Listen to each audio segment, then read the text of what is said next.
The journey of water. We realize that Kenya is a water-scarce country, and even the basins where we are characterized as water-scarce, including Naivasha where we are. But are we paying enough attention to water risks? You have seen quite a bit of degradation, negative impact on water resources. There's therefore need to enhance both water quality and quantity. This cannot be done with one entity. 73 maji ilikuwa mingi sana, na ilikuwa mvua mingi, na maji yoyote tulikuwa tunatega samaki nyingi hapa. Saidi ilikuwa natembea kwa maji saa yote tunaiona, lakini kutoka wakati wa 1973 mvua ilienda ikikuwa kidogo. 1984 mvua ikaenda ikikwisha. Kutoka wakati wa El Nino ndio tuliona mvua, na kutoka sikio hatujaona mvua mwingine isipokuwa hiyo. Kwa hiyo maji inaendelea ikiwa chini. Hata wa leo tunaendelea tu tukiuliza maji tutatoa wapi. Tukiulizwa kwa nini maji imepungua, tunasema ni climate change. Kwa nini climate change imefanya hivi? Si sisi binadamu. So wakati mwingine tuache kulaumu climate change. Ina madhara ile imeleta, lakini sio kila madhara tutalaumu climate change. Hii kuna ile njia inafaa urime, na vile unafaa utunze hiyo shamba kama iko kwa mteremko. Tunafaa tuelimishe hawa watu vile watalima kwa hiyo slope bila madhara. Na hiyo mnashirikiana, RUA iko, WRA iko, na wengine, hata chief ako, na tutazuia hii mto kuchafuka. We need the voice of the people, the community. We need the voice of corporates and business sector. We need the voice of government, and government is represented here today by Water Resources Authority. Really, we want to thank you for the beautiful work that really can talk for itself. Look at this river. This is part of where it has come from.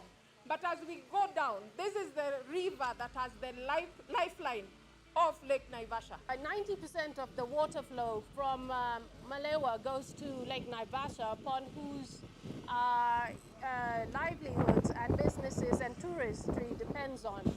I'm here today to represent the board of WWF Kenya, and I'm honored to do so. And this is to communicate to each and every one of you that we are committed to support partnerships and strengthen those partnerships so that we conserve what we have. This river, if it goes away, it will never come back again. Today we've gone through a tunnel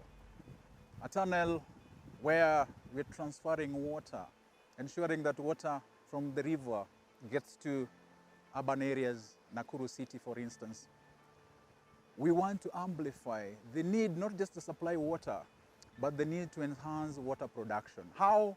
By taking care of the catchment. Riparian areas, well restored, well managed, obstruction levels adhered to within the permits, and paying attention to pollution. I take first this opportunity to thank our facilitators, the WWF, ambao wametufadhili tukapata vyombo ambavyo tunaweza jipimia maji, na tunajua hali ya maji kama iko chafu, kama iko na acid.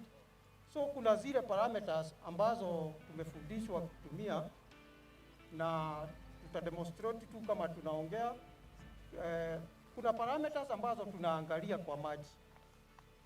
Tunaangalia maji, usafi wa maji ama afya ya maji, ndio tuseme na Kiswahili sanifu ni ubora wa maji. So this is about bringing all these players together to really take action, to take note of the threats, right from the source of the river downstream.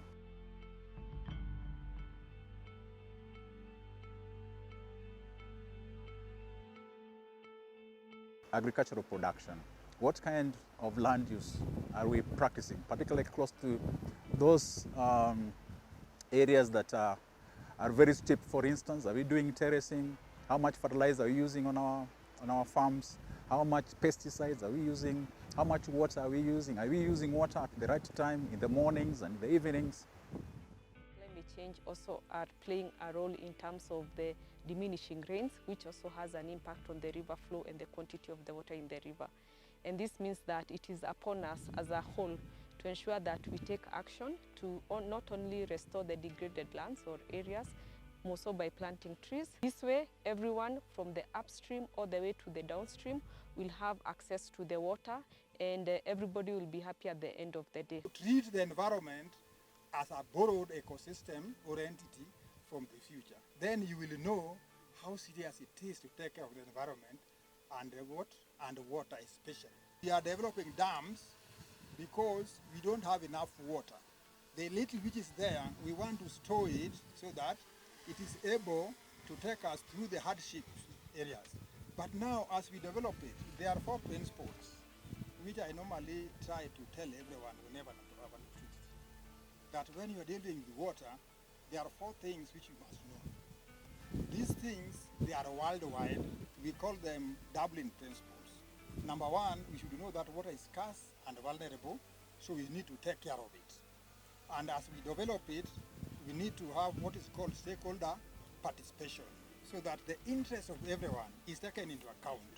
Water is a social and economic good. That's another principle. It is social because we need it for our health. It's an economic good because a number of people use it for growing crops which they sell, which means we need to put in the value for water, because without it, you can't do irrigation, you can't run an industry, you can't do construction, and so on and so forth. When we are talking about water issues, let the ladies be heard. They should also be in the management of the water so that their issues, they can raise their issues there, because they are the ones who suffer most. We believe strongly that we as the youth have to voice out. Because if we don't do this, then the future of us as youth and also the future of the generations to come are very bleak and are at a risk. And therefore, we choose not to lament, we choose not to stay aside and complain, but rather we choose to bring in our creativity, we choose to voice out and amplify the voices through the media and through all the other avenues that we can. Kama sisi ma-youths tunafanyanga tree planting, tunafanyanga social media advocacy. Venye sahi kuko like youths, msipojikaza, msipotoa sauti zenyu, hakutakuwa na future. Na kama jamii hapa, tuko hapa kuja kuungana na nyinyi, raise ile changamoto ya nini ambayo ina affect maji ambayo tunatumia. Travel all the way from Garissa County to join this campaign of Journey of Water, River Malewa.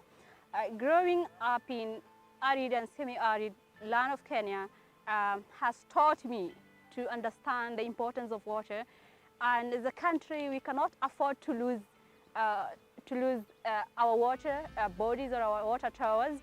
And also, you know, I came to sensitize the importance of having clean and safe water for our well-being.